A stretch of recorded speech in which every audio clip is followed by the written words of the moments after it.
Olá, este é o programa Nisto Cremos. Estamos em nosso estudo número 11. O tema de hoje será Crescimento em Cristo.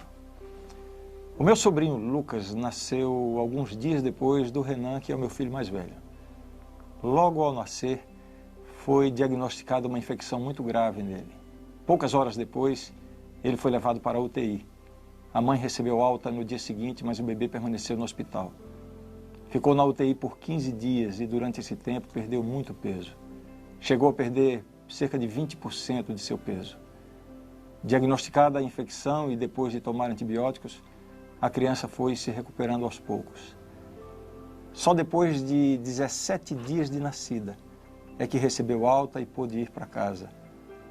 Os pais, o meu irmão e minha cunhada, ficaram muito preocupados, achando que ele seria desses meninos de saúde frágil, com crescimento prejudicado e outras coisas assim. Um mês depois, voltaram trazendo o filho para ser reexaminado pelos pediatras. Após alguns poucos exames clínicos, o médico disse aos pais: "O Lucas está muito bem de saúde.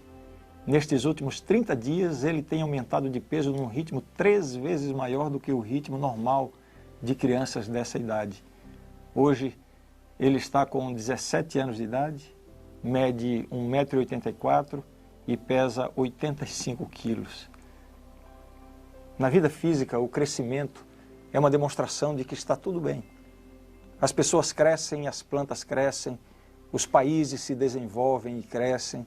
Se não há crescimento é porque as coisas não estão bem.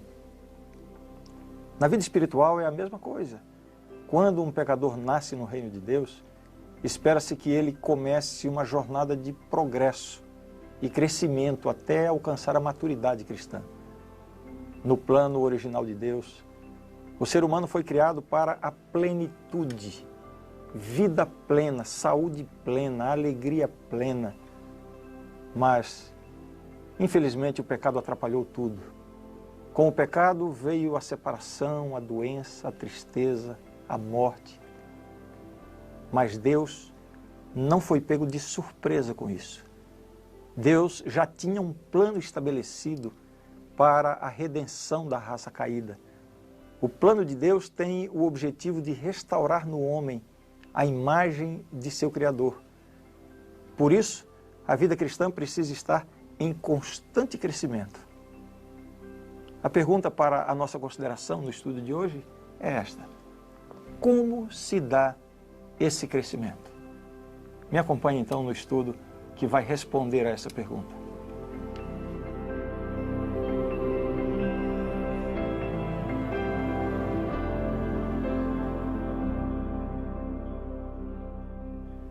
Nós vamos falar agora do paradoxo da vida cristã. A vida espiritual começa com a morte. Aliás, começa com 2 mortes. Primeiramente, a morte de Cristo. A morte de Cristo possibilita ao pecador a libertação do pecado e das forças de Satanás, e então promove a reconciliação com Deus. E a segunda morte é a morte do eu, quando o pecador renuncia às suas preferências e decide se submeter completamente à vontade de Deus. Ele então toma posse da vida que Cristo oferece. Vamos comentar em mais detalhes cada um desses aspectos. Primeiramente, a morte de Cristo. Em sua vida, Jesus se defrontou diversas vezes com Satanás e venceu cada um desses confrontos. Na tentação do deserto, expulsando demônios, curando pessoas, vencendo as tentações. Mas foi na cruz que Jesus derrotou definitivamente Satanás. A morte de Jesus obtém vitórias em vários aspectos. E é muito importante a gente entender isso. Em primeiro lugar, torna possível o perdão dos pecados. Essa é uma das grandes vitórias alcançadas na morte de Cristo. Veja o que diz a passagem bíblica de Colossenses capítulo 2, verso 13. E a vós outros que estáveis mortos pelas vossas transgressões e pela incircuncisão de vossa carne, vos deu vida juntamente com ele, perdoando todos os nossos delitos. Essa é uma conquista alcançada mediante a morte de Jesus. Os nossos pecados foram transferidos para Jesus, que morreu vicariamente, ou seja, como nosso substituto, morreu em nosso lugar. Estava satisfeita assim a justiça divina. O pecado da humanidade foi punido com a morte. O salário do pecado é a morte, precisava ser punido com a morte. Jesus pagou esse preço e agora o perdão dos pecados se torna possível. Essa é uma conquista da morte de Cristo. A segunda vitória alcançada pela cruz de Cristo é que ela provê a reconciliação universal. Através da cruz, em primeiro lugar, o homem é reconciliado com Deus, pois os pecados que faziam barreira entre Deus e o homem, que tornava o homem inimigo de Deus, foram destruídos na cruz. Em segundo lugar, além da reconciliação com Deus, a morte de Cristo possibilitou a reconciliação do ser humano com o seu semelhante. Em Cristo, todos somos iguais. Ao pé da cruz, o chão é plano, está no mesmo nível. Ninguém está acima ou abaixo de ninguém. Veja, eu estou falando aqui que a morte de Cristo nos dá vitória em vários aspectos. Primeiro, torna possível o perdão dos pecados. Segundo, provê a reconciliação universal com Deus e com o semelhante. Outra vitória que a morte de Jesus conquistou na cruz diz respeito às forças do mal. A cruz nos dá a certeza de uma vida vitoriosa sobre o pecado e as suas forças, pois estes não terão mais domínio sobre a nossa mente, nem sobre o nosso corpo. Veja o que diz o texto da palavra de Deus, Romanos 6,12, assim diz: não reine, portanto, o pecado em vosso corpo mortal, de maneira que obedeçais às suas paixões.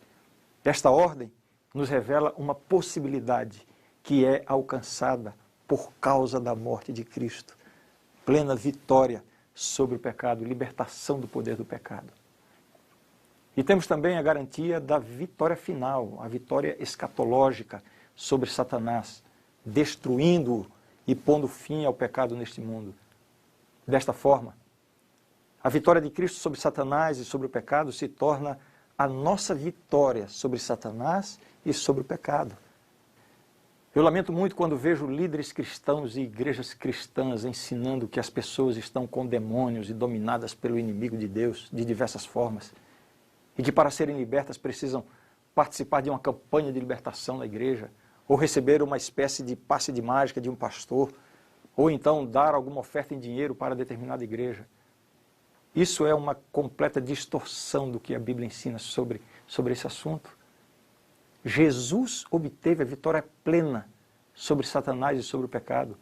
E cada um de nós pode ter acesso a essa vitória, à libertação e à restauração unicamente pela fé em Cristo. Não será um copo d'água abençoado ou uma campanha de doação de dinheiro para a igreja que lhe dará essa bênção. Eu não estou aqui desqualificando a função da igreja. A igreja tem suas funções e é uma parte importante na vida do cristão. Mas não é papel da igreja querer oferecer ao pecador o que ele pode obter diretamente de Deus, mediante a fé. A igreja não pode ser uma substituta da fé. Bem, eu falei no início que a vida cristã começa com duas mortes. Lembra? A morte de Cristo e a morte do eu. Já vimos sobre a morte de Cristo, as vitórias alcançadas mediante a morte de Cristo. O que dizer então sobre a morte do eu? O que significa isso? O Novo Testamento repete inúmeras vezes um conceito que é fundamental na vida do cristão. O conceito é: ao aceitar Jesus como Salvador, o cristão permite-se morrer para nascer novamente, o novo nascimento. Veja o que diz o texto bíblico, Gálatas 2, versos 19 e 20. Porque eu, mediante a própria lei, morri para a lei, a fim de viver para Deus. Estou crucificado com Cristo, logo, já não sou eu quem vive, mas Cristo vive em mim. E esse viver que agora tenho na carne, vivo pela fé no Filho de Deus, que me amou e a si mesmo se entregou por mim. Mudanças radicais acontecem na vida de quem aceita Jesus como seu Salvador. É uma nova vida. Acontece aqui uma morte e um renascimento. A morte do velho homem, a velha vida de pecado, de desobediência, de transgressão. Aquela vida que ficava apegada às coisas do mundo e do mal. E agora, uma vida renovada, uma nova vida de libertação e de vitória. Olhando para a Bíblia, nós encontramos tantos exemplos. Simão, o hesitante, transforma-se em Pedro, o corajoso. Saulo, o perseguidor, torna-se Paulo, o proclamador. Tomé, o incrédulo, torna-se missionário além-mar. E isso não aconteceu só no passado. Com certeza, você conhece alguém que mudou radicalmente quando se encontrou com Jesus. Quando Jesus convida alguém a segui-lo, convida para entregar sua vida e viver uma vida nova. Convida para deixar para trás tudo o que considera valioso. Veja o que disse esse escritor. Quando Cristo chama um homem, ele o desafia a vir e morrer. É a mesma morte cada dia. A morte em Jesus Cristo. A morte do velho homem que atendeu o seu chamado. Uma expressão muito clara dessa experiência que acontece na vida de um pecador, antes aprisionado pelo pecado e pelo mundo, e agora vivendo uma nova vida em Cristo. Esta é a nova vida em Jesus Cristo. Uma das maiores incompreensões sobre a vida cristã é que a salvação foi conquistada por Cristo lá na cruz e pronto. Nada mais acontece, nada muda na nossa vida. E na verdade não é assim. Aceitar a graça salvadora de Jesus produz dois efeitos no ser humano: a morte do eu e a produção de uma nova vida. O pecador aceita o perdão, aceita a remissão dos seus pecados. Deus se esqueceu de sua culpa e lhe concedeu o direito, por Jesus Cristo, à salvação. E depois disso, como vai ser o dia a dia dessa pessoa? Vai viver da mesma forma que vivia antes, no mundo de pecados? Não! Vai viver uma nova vida. Uma vida como foi a vida de Cristo. Por isso que o apóstolo disse: vivo não mais eu, mas Cristo vive em mim. É esse o sentido do conceito de crescimento em Cristo. E essa experiência tem alguns marcos, algumas características. Vejamos quais são os marcos do crescimento em Cristo. O primeiro marco do crescimento em Cristo é uma vida no Espírito. São João, capítulo 3, verso 5 diz: respondeu Jesus: em verdade te digo, quem não nascer da água e do Espírito não pode entrar no reino de Deus. A espiritualidade cristã não é uma fuga para um mundo de misticismo, como alguns pensam, e como tantos têm vivido e viveram no passado. A espiritualidade cristã é um chamado para viver a vida de Cristo neste mundo, em nossa comunidade, em nossos lares. É uma vida de rejeição dos desejos carnais, prostituição, impureza, lascívia, glutonarias, bebedices, para uma vida de virtudes. O que a Bíblia chama de o fruto do Espírito: amor, alegria, paz, longanimidade, benignidade, bondade, fidelidade, mansidão e domínio próprio. Você vai ver isso em Gálatas capítulo 5. Um outro marco do crescimento cristão é este: uma vida de amor e unidade. É o segundo marco do crescimento em Cristo. Jesus chamou o amor ao próximo de novo mandamento. Amar uns aos outros da forma como Ele nos amou.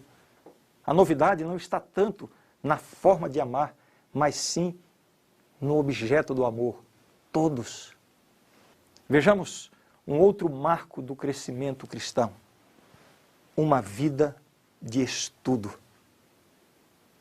Assim como qualquer organismo vivo precisa de nutrição, da mesma forma, para que haja crescimento espiritual, se faz necessária a alimentação constante. As duas fontes primárias do alimento espiritual são, primeiro, comunhão através do estudo da palavra. E segundo, uma vida de oração. A oração é o meio pelo qual nós nos comunicamos com Deus. Veja, o relacionamento com Deus requer comunicação. Aliás, qualquer relacionamento entre duas ou mais pessoas requer comunicação. Está comprovado, por exemplo, que quase todos os problemas, as dificuldades na vida conjugal têm o início numa dificuldade de comunicação, num problema de comunicação. Assim é também na vida espiritual. A comunicação com Deus tem que ser uma via de mão dupla. Em primeiro lugar, Deus se comunica conosco. E como é que Deus se comunica conosco? De tantas formas. Deus se comunica conosco através da natureza, Deus se comunica conosco através das pessoas, através das crianças, através dos animais. Deus se comunica conosco através da igreja, de tantas formas. Deus se comunica conosco de maneira muito especial através da Bíblia, a palavra de Deus. Deus se comunica conosco através da influência do Espírito Santo, falando à nossa mente, ao nosso coração. E nós? Como se dá a nossa comunicação com Deus? A oração é o recurso que Deus deixou à nossa disposição para nós nos comunicarmos com Ele. É por isso que a vida cristã, ela tem que viver, tem que existir, tem que ter continuidade na base da oração. Se não há oração, não existe comunicação. E se não há comunicação, essa religião é uma farsa. Nós já vimos aqui os marcos do crescimento cristão, uma vida no Espírito, uma vida de amor e unidade, uma vida de estudo, estudo da Bíblia, uma vida de oração. Vemos agora uma vida que produz fruto. Nós não somos salvos para fazer o que queremos, a nossa vontade. Nós somos salvos para fazer a vontade de Cristo. Grande equívoco é pensar que ser salvo pela graça de Cristo é uma negação da obediência. Nós já vimos um pouco desse assunto no estudo número 7 e veremos em mais detalhes na lição número 19. Mas por agora eu gostaria de enfatizar o seguinte: nós somos reconhecidos como seguidores de Cristo pelas nossas ações. Foi o que ele próprio disse quando afirmou: pelos seus frutos os conhecereis. Obediência a Deus não é legalismo. Jesus obedecia fielmente à vontade do Pai e não era legalista. Ele mesmo disse: tenho guardado os mandamentos de meu Pai e no seu amor permaneço. São João, capítulo 15, verso 10. Essa mesma relação entre o Filho e o Pai deve existir entre nós e Cristo. Ele disse assim: permanecei em mim e eu permanecerei em vós. Produzir frutos, ações de acordo com a vontade de Deus, é estar em Cristo e é sinal do crescimento em Cristo. Vejamos ainda outro marco do crescimento em Cristo: uma vida de guerra espiritual. O discipulado cristão não é uma jornada fácil. Não é simples, como às vezes alguns dizem: olha, aceite a Jesus e Ele vai resolver todos os seus problemas. Se você entregar a vida a Cristo, está tudo resolvido. Você está desempregado, vai arrumar um emprego. Você está com um problema no casamento, vai acontecer um milagre. Você está doente, vai ser curado. E está tudo resolvido. Está tudo muito fácil. Jesus não prometeu isso. Como eu ia dizendo, o discipulado cristão, ou seja, seguir a Cristo, não é uma coisa fácil. Nós estamos engajados em uma guerra real e perigosa. Veja só o que diz aqui na carta aos Efésios, capítulo 6, para você ter uma noção da realidade desta guerra espiritual na qual nós estamos envolvidos. Efésios capítulo 6, versos 12 e 13, diz assim: porque a nossa luta não é contra o sangue e a carne, e sim contra os principados e potestades, contra os dominadores deste mundo tenebroso, contra as forças espirituais do mal nas regiões celestes. Portanto, tomai toda a armadura de Deus, para que possais resistir no dia mau e depois de terdes vencido tudo, permanecer inabaláveis. Veja, este texto da Bíblia, juntamente com tantos outros, deixam muito claro que nós estamos numa verdadeira guerra espiritual. E nesta guerra existem forças sobrenaturais alinhadas contra nós, é verdade. Assim como os anjos de Deus estão engajados em nosso favor, nos auxiliando em nosso crescimento em Cristo, da mesma forma, os anjos maus se empenham para nos afastar de Deus e impedir o nosso acesso a Deus e o nosso crescimento em Cristo. Veja o que dizem essas passagens da Bíblia sobre esse grande conflito. Apocalipse 12, 7 diz assim: houve peleja no céu, Miguel e os seus anjos pelejaram contra o dragão, também pelejaram o dragão e seus anjos. Aqui está o início do grande conflito entre o bem e o mal, entre Deus e o diabo, lá no céu, quando Satanás e os seus anjos foram expulsos. Isso aqui é uma realidade. O outro texto diz assim, 1 Pedro capítulo 5, versos 8 e 9, sede sóbrios e vigilantes. O diabo, vosso adversário, anda em derredor como leão que ruge, procurando alguém para devorar.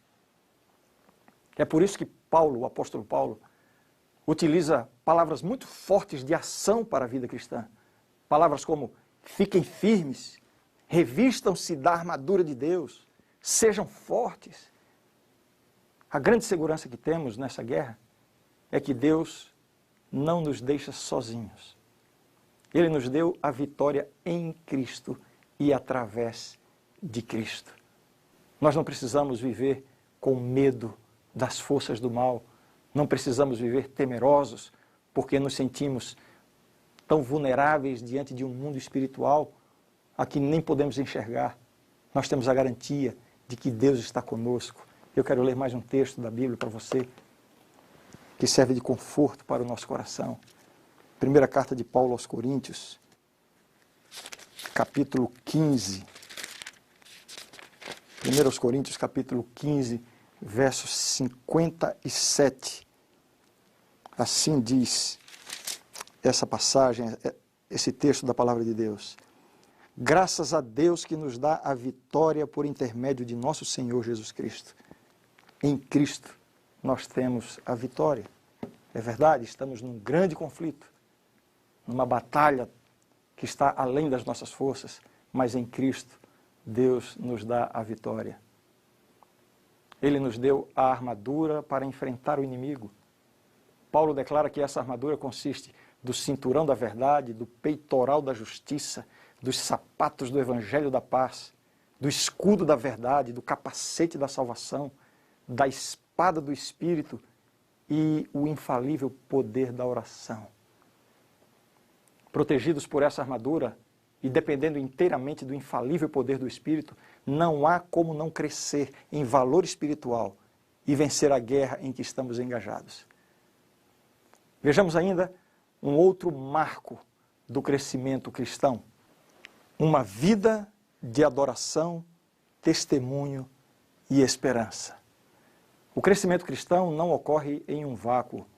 Ele ocorre, de um lado, dentro da comunidade dos redimidos, e do outro lado, como uma testemunha diante da comunidade que precisa ser redimida. Ou seja, adoração entre os redimidos e testemunho para os de fora. Algumas pessoas costumam dizer, eu não preciso de uma igreja, eu não preciso ir a uma igreja. Não é a igreja que salva. Para pessoas que pensam assim, eu gostaria de ler esse texto da carta aos Hebreus. Diz assim, consideremo-nos também uns aos outros para nos estimularmos ao amor e às boas obras. Não deixemos de congregar-nos, como é costume de alguns. Antes, façamos admoestações e tanto mais quando vedes que o dia se aproxima. Vejam, a exortação aqui da Bíblia é justamente essa. Essa ideia de que, é verdade, não é a igreja que salva, mas na igreja nós temos essa oportunidade de comunhão, de nos fortalecermos mutuamente. Veja o que diz o texto. Não deixemos de congregar-nos, como é costume de alguns. Façamos admoestações. Quer dizer, é um ajudando ao outro. Para isso serve a comunidade da igreja. E quanto mais crescemos na adoração, no estudo, no companheirismo, mais somos motivados a servir e a testemunhar. É assim. Dentro da igreja, na comunidade dos salvos, nós nos fortalecemos, nos animamos. E então saímos para compartilhar a nossa experiência com as pessoas que ainda não conhecem a Cristo.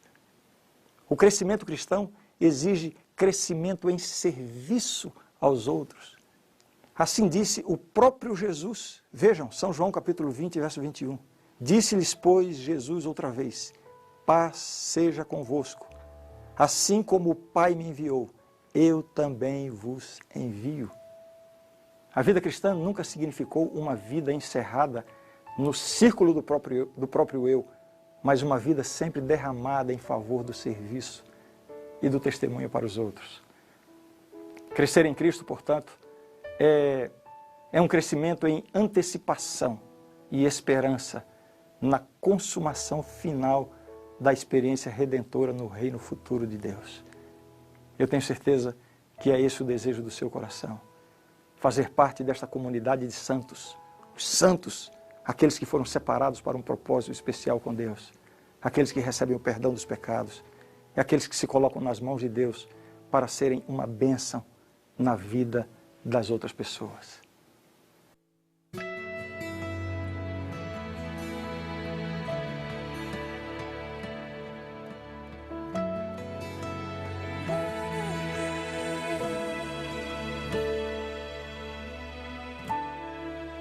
Por mais que eu tente me esconder, a tua luz me acha. Seja onde for, cada passo que eu dou é uma queda maior. Só você vê o meu valor. O que será de mim, Senhor? Não há nada de bom aqui. Por isso eu sei que preciso de ti pra me levantar quando fraca estou. Contigo abro as asas pra voar. Contigo posso andar sem tropeçar. Contigo posso a tempestade suportar. Contigo minha vida encontra paz.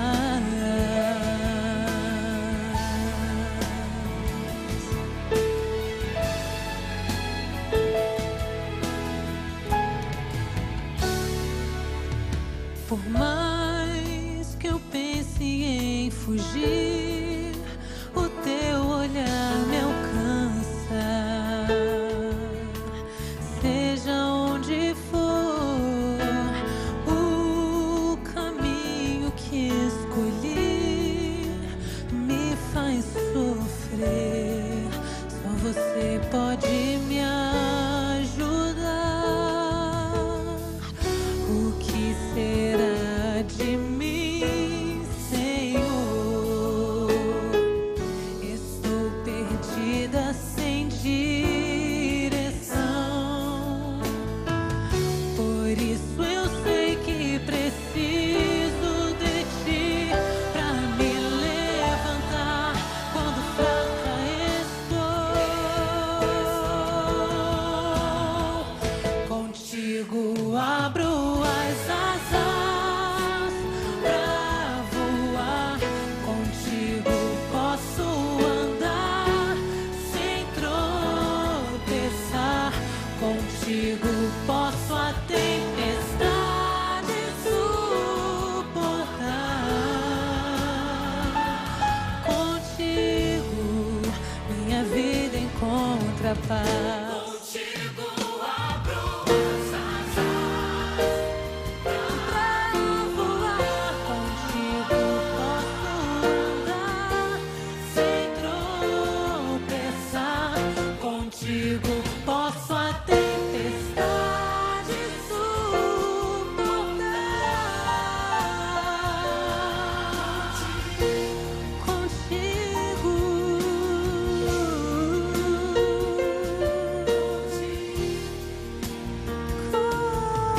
Contigo minha vida encontra paz.